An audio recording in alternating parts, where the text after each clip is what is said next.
Happy Makar Sankranti. आज मकर संक्रांति का त्योहार है और हम सभी मिलकर के हर्षोल्लास के साथ मकर संक्रांति मना रहे हैं।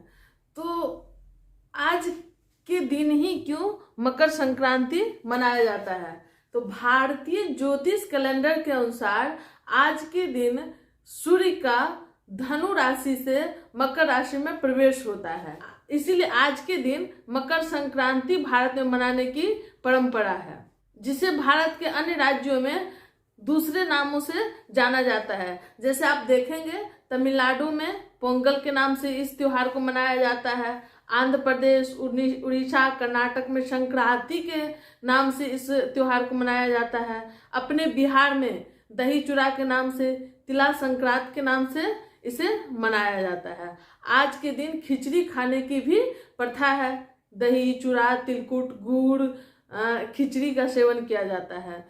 इसी के साथ आप सभी को मकर संक्रांति का ढेर सारी शुभकामना। Thank you. चलिए आज हम लोग पढ़ाई करेंगे वर्ग 1 विषय अतीत से वर्तमान, अध्याय 12 राष्ट्रीय आंदोलन 1885 से 1947 के दूसरा चरण का। 1885 से 1947 को हम लोग 3 चरणों में बांट कर देखेंगे।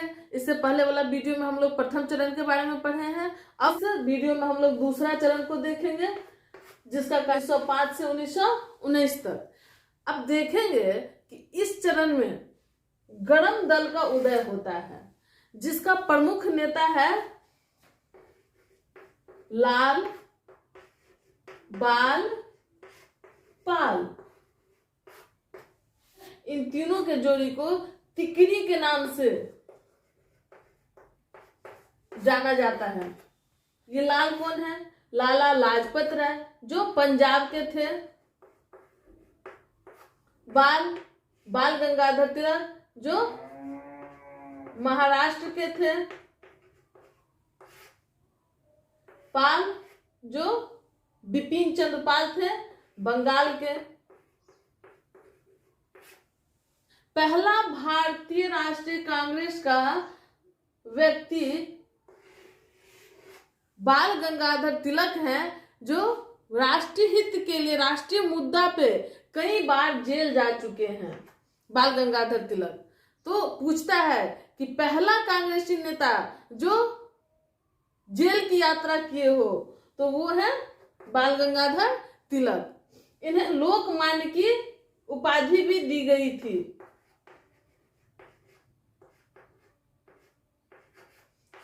इसीलिए लोकमान्य के नाम से किसे जाना जाता है? बाल गंगाधर तिलक को जाना जाता है। अब हम लोग जानेंगे कि गरम दल के उदय का कारण क्या था। सबसे पहला कारण था नरमपंथी नेताओं की उपलब्धियों से असंतोष। अब देखेंगे 1885 ईस्वी में भारतीय राष्ट्रीय कांग्रेस की स्थापना होती है। 1905 तक के कार्यकाल में 20 वर्ष तक नरमपंथी नेताओं के द्वारा जो संवैधानिक प्रक्रिया से भारतीयों के हित का जो मांग रखा जा रहा था, भारतीयों के लिए समानता की बात करने की, भारतीयों को स्वतंत्रता दिलाने की, भारतीयों के आर्थिक शोषण के खिलाफ आवाज उठाने की, वो याचना की प्रक्रिया के द्वारा, पिटीशन के द्वारा, प्रार्थना विधि से अंग्रेजी शासन से मांगा जाता था, जिसके बदले में कोई कार्रवाई नहीं होती थी, कोई सुधार नहीं होती थी। 20 साल के अवधि में नरमपंथी के द्वारा अगर कुछ उपलब्धि हासिल किया गया। अब देखेंगे कि सबसे पहले 1886 में नरमपंथी नेताओं की मांग पर भारत में एक लोक सेवा आयोग का गठन होता है। 1892 में भारतीय परिषद अधिनियम को पारित कराया जाता है, जिसमें भारतीयों को बजट भाषण में भाग लेने का अधिकार दिया जाता है, लेकिन उसमें पूरक प्रश्न पूछने का अधिकार नहीं दिया जाता है। आईसीएस के परीक्षा के लिए भारतीयों के द्वारा मांग किया जाता है कि इंग्लैंड में और भारत में एक साथ ही आईसीएस की परीक्षा हो, जिस बातों को पे विचार करने के लिए रेलवे आयोग का गठन किया जाता है। तो बस इतनी सी सुधार के कारण जो भारतीय राष्ट्रीय कांग्रेस के अंदर कुछ गर्म विचार के लोग थे, गर्म विचारधारा के लोग थे, उनके अंदर काफी असंतोष उभर रहा था, जिस कारण दोनों नेताओं के विचारों में मतभेद उत्पन्न होता है। दोनों दलों के बीच तकनीक को लेकर के मतभेद था। आपको पता है नरम दल के जो नेता थे वो अपनी मांगों को संवैधानिक प्रक्रिया से आवेदन के द्वारा विनती रूप में रखते थे अंग्रेजों के सामने, लेकिन जो गरम दल के नेता थे उनका मानना था कि हमें अपनी अधिकार प्रार्थना से नहीं मिल सकता है, प्रार्थना करने से भिक्षा मिलती है, प्रार्थना करने से अधिकार नहीं मिलता है। इसीलिए अगर हमको अपनी अधिकार चाहिए तो हमें दबाव का मार्ग अपनाना पड़ेगा, जिसके लिए इन्होंने मार्ग बताया कि स्वदेशी वस्तुओं को अपनाना है और विदेशी वस्तुओं का बहिष्कार करना है। तो यही दोनों के बीच में मतभेद का मुख्य कारण था कि स्वदेशी वस्तुओं को अपनाइए और विदेशी वस्तुओं का बहिष्कार कीजिए, क्योंकि वैसे व्यापारी वर्ग जिसका वस्तु अगर नहीं बिकेगा हमारे देश के अंदर तो स्वतः वो हम लोग का शासन, हम लोगों के ऊपर शासन करना छोड़ करके ये देश छोड़ करके चले जाएंगे, जिसको नरम दल वाले नहीं स्वीकार किए। अगला पॉइंट देखिए, पश्चिमीकरण के विरुद्ध प्रतिक्रिया। जब हम लोग प्रथम चरण पढ़े थे तो उसमें देखे थे प्रथम चरण के जो नेता थे भारतीय राष्ट्रीय कांग्रेस के, वो पाश्चात्य सभ्यता से काफी प्रभावित थे। वो कहते थे कि हमें अंग्रेजी शासन के अंतर्गत आने का ईश्वर के द्वारा अनुकंपा प्राप्त हुआ है और ईश्वर का कृपा है जो हम अंग्रेजी शासन के अधीन आए हैं, और वो कभी नहीं चाहते थे कि भारत से अंग्रेजी शासन व्यवस्था समाप्त हो। लेकिन जो गरम दल के नेता थे वो सामाजिक धार्मिक सुधार आंदोलन के जो नेता सब थे, जैसे राजा राम मोहन राय, स्वामी विवेकानंद, स्वामी दयानंद सरस्वती, इन सभी के विचारों से प्रभावित थे और वो चाहते थे कि भारत में अपनी सभ्यता, संस्कृति, राजनीतिक जीवन शैली जो भी हो भारतीय हो, इसमें पश्चिमीकरण की आवश्यकता नहीं है। हम लोग पहले से ही काफी समृद्ध संस्कृति में रह चुके हैं, बस उसी को फिर से जगाने की आवश्यकता है। इस बातों पे गर्मवादी विचारधाराओं का जोर था, जिसमें आप देखेंगे कि राजा राम मोहन राय जब अपने समाज में सुधार करने की बात करते हैं तो वो वेदांत की सहारा लेते हैं, मतलब उपनिषदों के सहारा से वो अपने समाज में सुधार करते हैं। आप देखेंगे जो स्वामी विवेकानंद जब शिकागो में जाते हैं विश्व धर्म सम्मेलन में भाग लेने, तो वहां भी भारतीय संस्कृति का मान रखते हैं। इसी तरह से आप देखेंगे कि स्वामी दयानंद सरस्वती नारा देते हैं कि वेदों के ओर लौटो, और वो बताते हैं हम जो किसी दूसरे राह पे भटक गए हैं वो अपने वेद से उसको हम सुधार सकते हैं। इस प्रकार से ये लोग पश्चिमी सभ्यता का विरोध करते थे और भारतीय संस्कृति को बढ़ावा देते थे। चौथा पॉइंट, समकालीन अंतरराष्ट्रीय प्रभाव।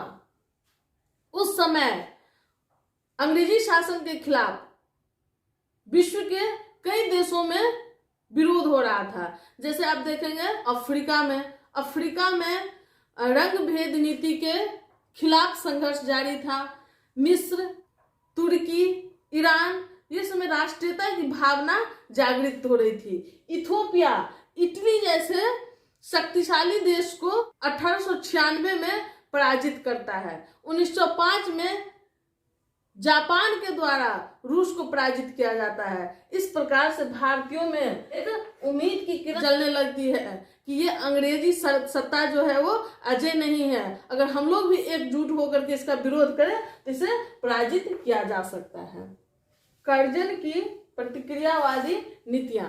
उस समय भारत का वायसराय लॉर्ड कर्जन थे और लॉर्ड कर्जन की जो नीतियां सब थी उससे भारतीयों में कुछ प्रतिक्रिया हुई। जैसे आप देखेंगे कि लॉर्ड कर्जन का मानना था पाश्चात्य संस्कृति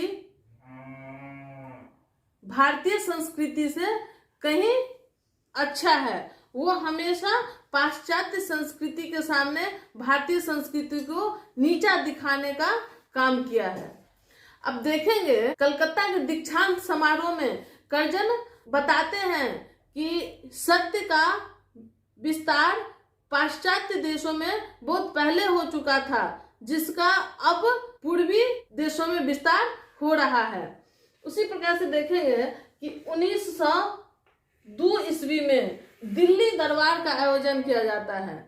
दिल्ली दरबार में पानी के जैसे पैसा को बहाया जाता है। उस समय भारतीय लोगों के ऊपर से अकाल का जो पीड़ा था वो हटा भी नहीं था, तो भारतीयों के बारे में नहीं सोच करके दिल्ली दरबार का आयोजन यहाँ के वायसराय के द्वारा किया गया था। 1905 में धर्म के आधार पे बंगाल का विभाजन कर दिया जाता है, जिसे बताया जाता है कि ये प्रशासनिक सुविधा के दृष्टिकोण से बंगाल का विभाजन किया गया है। 20 जुलाई को बंगाल विभाजन का घोषणा किया जाता है। पूछता है कि बंगाल विभाजन का घोषणा कब किया गया था? 20 जुलाई 1905 ईस्वी को, और इसे लागू किया जाता है 16 अक्टूबर 1905 को। 16 अक्टूबर 1905 को इसे लागू करने के विरोध में भारतीय लोग कलकत्ता के टाउन हॉल में एकत्रित होते हैं और एक सभा करते हैं। उसमें निर्णय लेते हैं बंग भंग के खिलाफ में हम लोग एक आंदोलन आयोजित करेंगे, जिसे नाम दिया गया स्वदेशी आंदोलन।